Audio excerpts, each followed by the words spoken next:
Hello friends, welcome to Padmini's kitchen. എല്ലാവർക്കും നമസ്കാരം. ഇന്ന് ഞാൻ ഇവിടെ ചെയ്തു കാണിക്കാൻ പോകുന്നത് തേങ്ങാപ്പാൽ കൊണ്ടുള്ള ഒരു കടലക്കറിയാണ്. ഇതിനു മുമ്പ് ഞാൻ തേങ്ങ വറുത്തരച്ചൊരു കടലക്കറി ഇട്ടിട്ടുണ്ടായിരുന്നു. അത് ഇത്തിരി ബുദ്ധിമുട്ടാണ്. തേങ്ങ വറുത്തരച്ചെടുക്കാന്ന് പറഞ്ഞാൽ ഇത്തിരി ബുദ്ധിമുട്ടാണ്. ഇതിന് അത് വേണ്ട. തേങ്ങ വറുത്തരച്ചതിന് പകരം തേങ്ങാപ്പാൽ പിഴിഞ്ഞാൽ മതി. അപ്പോൾ വളരെ എളുപ്പത്തിൽ ഉണ്ടാക്കാൻ പറ്റും. അധികം സ്പൈസി അല്ല, നല്ലൊരു കുറുകിയൊക്കെ ഇരിക്കുന്ന ഒരു കറിയായിരിക്കും.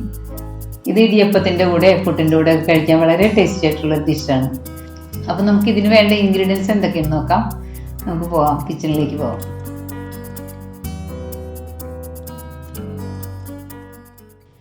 നാല് തണ്ട് വേപ്പില, 1 ഇഞ്ച് നീളത്തിൽ ഇഞ്ചി എടുത്തിട്ട് പൊടിയായിട്ട് അരിഞ്ഞു വെച്ചിട്ടുണ്ട്.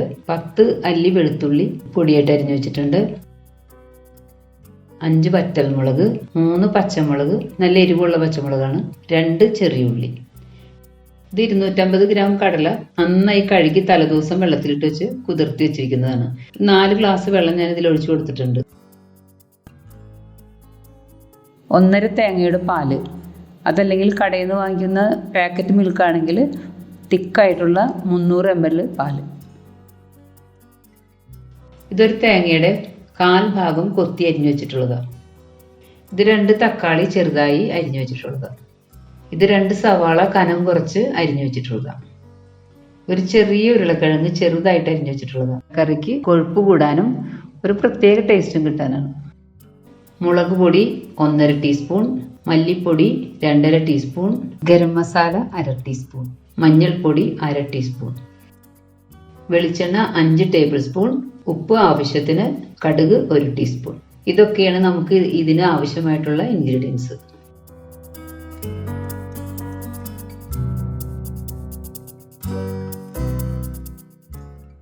ഇനി നമുക്ക് കുക്കർ അടുപ്പത്ത് വെച്ച് കറി ഉണ്ടാക്കാൻ തുടങ്ങാം. ഇതിലേക്ക് നമുക്ക് വെളിച്ചെണ്ണ ഒഴിച്ചു കൊടുക്കാം. വെളിച്ചെണ്ണ ചൂടായി കഴിയുമ്പോൾ നമ്മൾ മാറ്റി വെച്ചിരിക്കുന്ന ഇഞ്ചിയും വെളുത്തുള്ളിയും ഇട്ട് കൊടുക്കാം.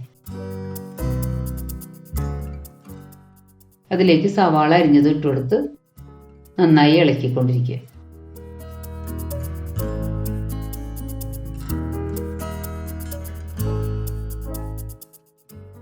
ഇനി സവാള ഒന്ന് പകുതി വഴണ്ടു വരുമ്പോഴേക്കും അതിലേക്ക് പച്ചമുളകും വേപ്പില ഇട്ട് കൊടുക്കാം. ഇത് വഴണ്ടു വരുന്നതുവരെ നന്നായി ഇളക്കി കൊടുക്കണം.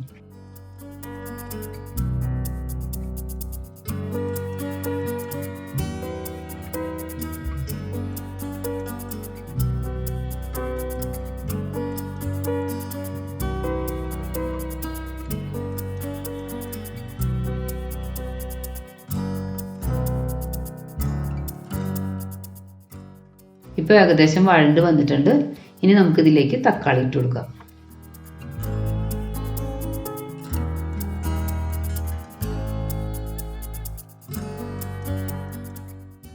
ഇനി ഇത് നന്നായി ഇളക്കി വഴറ്റണം.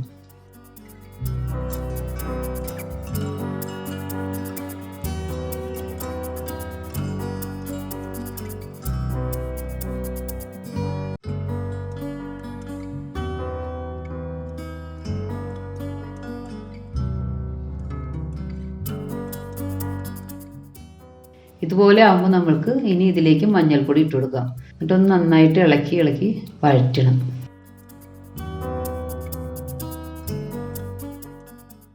ഇനി ഇതിലേക്ക് മല്ലിപ്പൊടി ഇട്ട് ഒന്ന് ഇളക്കി കൊടുക്കാം.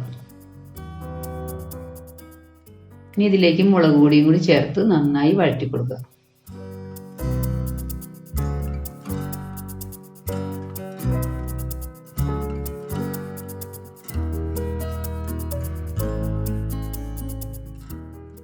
ഇപ്പോൾ പൊടികളുടെ എല്ലാം പച്ചമണമൊക്കെ മാറിയിട്ടുണ്ട്. ഇത് കരിയാതെ സൂക്ഷിക്കണം കേട്ടോ. ഇനി നമുക്ക് കുതിർത്ത് വെച്ചിരിക്കുന്ന കടല ആ വെള്ളത്തോടു കൂടി തന്നെ ഇതിലേക്ക് ഒഴിച്ചു കൊടുക്കാം. കടല വേവിക്കുമ്പോൾ നല്ല സോഫ്റ്റ് ആയിട്ട് വരാനായിട്ട് ഒരു ടിപ്പ് കൂടി പറഞ്ഞുതരാം. തലേദിവസം വെള്ളത്തിലിടുമ്പോൾ അതിൻ്റെ കൂടെ ഒരിത്തിരി ഉപ്പ് കൂടി ഇട്ട് വയ്ക്കുക. ഇനി ഇതിലേക്ക് തേങ്ങാക്കൊത്തും ഉരുളക്കിഴങ്ങും ഇട്ട് കൊടുത്തിട്ട് ഒന്ന് ഇളക്കി കൊടുക്കുക. വെള്ളം പോരെങ്കിൽ കുറച്ചുകൂടി ഒഴിച്ചു കൊടുക്കണം. ഇതുപോലെ നിൽക്കണം. കടലയുടെ മുകളിൽ വെള്ളം അങ്ങനെ നിൽക്കണം. ഇനി ആവശ്യത്തിന് ഉപ്പിട്ട് കൊടുക്കാം.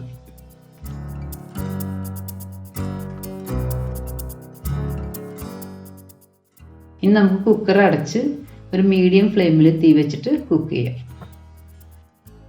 ഈ കുക്കറിൽ ഞാനൊരു 10 വിസിൽ കേൾക്കുന്നവരെ വെക്കാറുണ്ട്. ചില കുക്കറിൽ കുറച്ചും കൂടി കൂടുതൽ നേരം വെക്കേണ്ടി വരുമായിരിക്കും. കടലായതുകൊണ്ട് വെന്ത് പോകുന്ന ഒരു പ്രശ്നമൊന്നുമില്ല.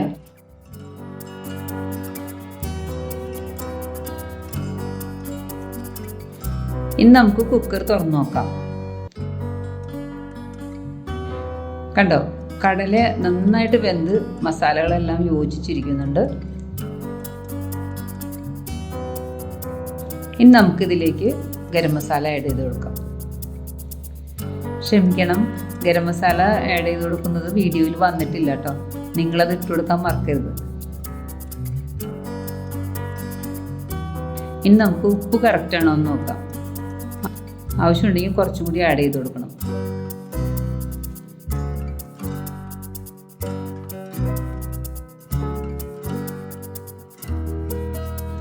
ഇനി ഇതൊന്ന് തിളച്ച് കഴിയുമ്പോൾ നമ്മൾക്ക് തേങ്ങാപ്പാൽ ആഡ് ചെയ്ത് കൊടുക്കാം.